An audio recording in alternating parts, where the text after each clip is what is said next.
देखिए तैयारी पूरी है। हम 4-6 महीने पहले से ही हमने टीमें बना के कोऑर्डिनेटर बना करके विधानसभाओं में जो है वो सभी नगर निकाय 309 नगर निकायों में बैठक की है। एक बार नहीं 3-3 बार कर लिए। अभी जो ऑनलाइन हमने फार्म भराए हैं सबका फीडबैक आया है, बहुत उत्साह है लोगों में। जयपुर के अंदर 1000 से भी ज़्यादा फार्म आ चुके हैं। कोई भी ऐसा वार्ड नहीं है जिससे 5, 7, 10, 15 फार्म नहीं आए हों। तो इसका मतलब है कि सब लोग कांग्रेस से चुनाव लड़ना चाहते हैं। मैं समझता हूं कि जो 2.5 साल के अंदर इनकी दुर्गति हुई है, लोगों की महंगाई बढ़ी है, परेशानी हुआ है, बिजली, पानी, चिकित्सा, शिक्षा, किसी क्षेत्र में कोई काम हुआ नहीं है और भ्रष्टाचार चरम पे है। जो सबसे बड़ा मुद्दा इस चुनाव के अंदर है, इस 2.5 साल के भारतीय जनता पार्टी की भ्रष्टाचार का जो तांडव नृत्य इन्होंने किया है, अपराध जो बढ़े हैं, लोगों के आम जीवन में जो है वो परेशानी आ रही है जीने में, वो सारी चीज़ें हैं। कैंप लगाए इन्होंने, जीरो, कुछ नहीं, कोई रिजल्ट नहीं। हमने 10 लाख पट्टे दे दिए, ये 2.5 साल में 10,000 पट्टे भी नहीं दे सके और कोर्ट ने इनके रोक दिया और कोर्ट में इन्होंने ट्राई नहीं की। मास्टर प्लान एक भी बना नहीं है, यहाँ पर सफाई हो नहीं रही है।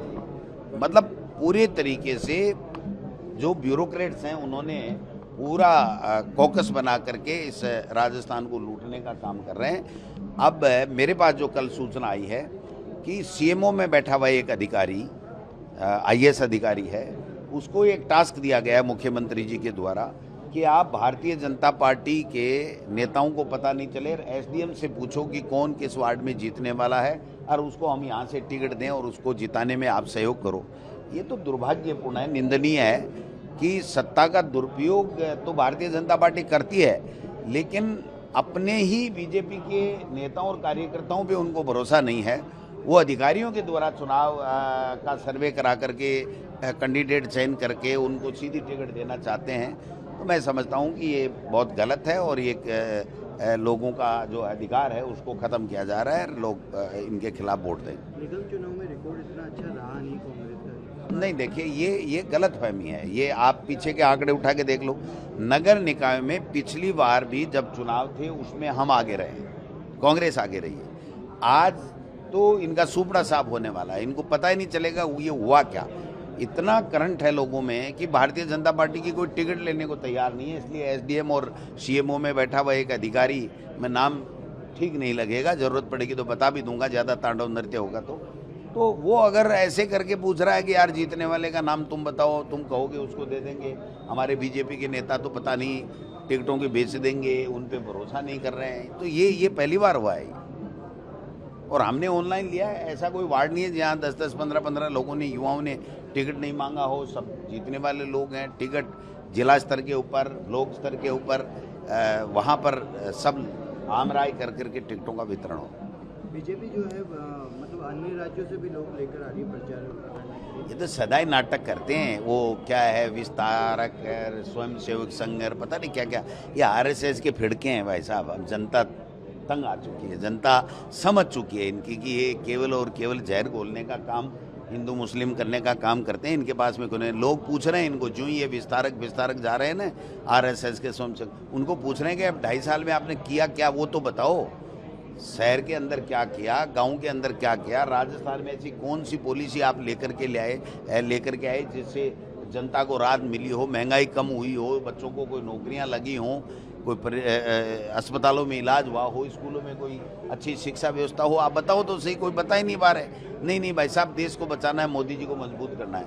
तो अब कितने साल करोगे भ्रमित कर आकर, कितने साल मोदी जी को मजबूत करोगे। उम्र होती है अपनी, और अब कलई खुल गई है। मोदी जी का भी हकीकत सामने आ गई है कि ये केवल और केवल वो आडंबर दिखा करके ईडी, इनकम टैक्स से सरकार चला रहे थे और चुने हुए जनप्रतिनिधियों को खरीद करके, धमका करके जो राज कर रहे हैं, ये सब अब इनका पोल खुलने लग गई है और ये लोग चुनाव नहीं जीत पाएंगे। हैं?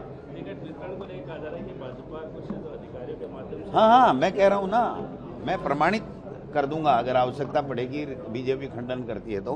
बीजेपी की विचार, वो हमारा भी खास बन रहा था, है ना, टॉप लेवल नहीं है, 2 नंबर 3 नंबर 4 में है। तो वो मुझे जो बताया गया कि टेलीफोन कर रहे हैं एसडीएम्स को कि हमारे बीजेपी के लोग टिकट बेच सकते हैं, वो सही चयन नहीं करेंगे, इसलिए आप बताओ कौन जीतने वाला है, आप जो कहोगे उसको हम टिकट दे देंगे। ये तो मुझे तो आश्चर्य हुआ रात को कि अगर इस तरीका का खेला चल रहा है तो फिर बीजेपी तो खत्म हो गई, फिर तो कुछ बचा ही नहीं, कुछ बचा ही नहीं। कि अगर अधिकारी अपने ही बीजेपी के नेता और कार्यकर्ताओं पे विश्वास नहीं कर रहे हैं, अधिकारियों से मुख्यमंत्री जी या बीजेपी टिकट बंटाना चाहती है, तो समझ में नहीं आ रहा। वो विस्तारक अलग ही बांट रहे हैं, वो जो आरएसएस के जो गए हैं वो अलग ही, भाई साहब हमने 6 महीने खराब कर दिया, हमारी चल ही नहीं रही, हमारे तो ऊपर से आ रहे हैं, एसडीएम पूछ रहा है कौन जीतने वाला है, उसका नाम दूंगा। तो मतलब मैं समझता हूं कि ब्यूरोक्रेसी को इसमें शामिल नहीं होना चाहिए, आज तक का रिकॉर्ड नहीं रहा है। अगर ऐसा होगा तो हम पुरजोर शब्दों में इसका विरोध करेंगे। बीजेपी अपनी टिकट बांटे, अपने कार्यकर्ताओं के हिसाब से फीडबैक लेकर के बांटे, हम हमारे कार्यकर्ताओं का फीडबैक ले। हमारी तो पिछली 5 साल सरकार थी, मेरे मुख्यमंत्री ने कभी एक दिन भी हमसे ये नहीं कहा इसको टिकट देनी है किसको नहीं देनी है, या ब्यूरोक्रेसी से ये है वो। उन्होंने कहा भाई ये पीसीसी का काम है, पीसीसी अपने हिसाब से सबसे फीडबैक लेकर के टिकट दे, और हमने टिकट दिए और रिजल्ट हमारा अच्छा रहा था, आगे भी और अच्छा रहेगा मैं तो कहता हूँ। बीजेपी में कोर वोटर जिनको समाज को कहते हैं वो भी इस बार नाराजगी जता चुके हैं, वो कह चुके हैं भाजपा को वोट तो बिल्कुल नहीं देंगे। अभी राजपूत समाज के कुछ लोग आए थे, दूसरे समाज के लोग भी आ रहे हैं, भजन लाल जी ने सबको पेल रखा है अरे ये और तो कुछ कर पाया कि नहीं कर पाया, लेकिन इस बीजेपी को जरूर पेल दिया इन्होंने, और वो सारे के सारे दुखी हैं। तो दुखी आत्माओं अगर हमारा सहयोग करती हैं तो हम उनका स्वागत करेंगे। थैंक यू, नमस्कार। ठीक।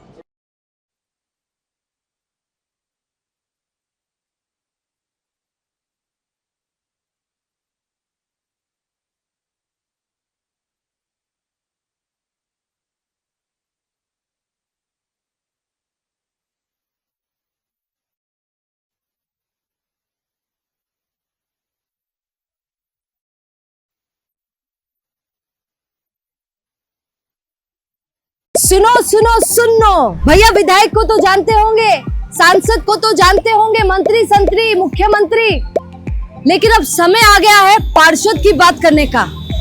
अब समय आ गया है मेयर चेयरमैन की बात करने का। द फैक्ट इंडिया आप लोगों के लिए एक शो लेकर आ रहा है, वार्ड की सरकार, जिसमें हम वार्ड पर चर्चा करेंगे और वार्ड का जो उम्मीदवार है उससे पॉडकास्ट करेंगे, उससे बातचीत में आपको बताएंगे कि उसका विजन क्या है, वो जीतने लायक है कि नहीं है। तो आप भी अगर उम्मीदवारी के लिए खड़े हो रहे हैं और अपनी बात रखना चाहते हैं, अपना विजन बताना चाहते हैं, तो द फैक्ट इंडिया पर आपको इनवाइट किया जाता है इंटरव्यू के लिए।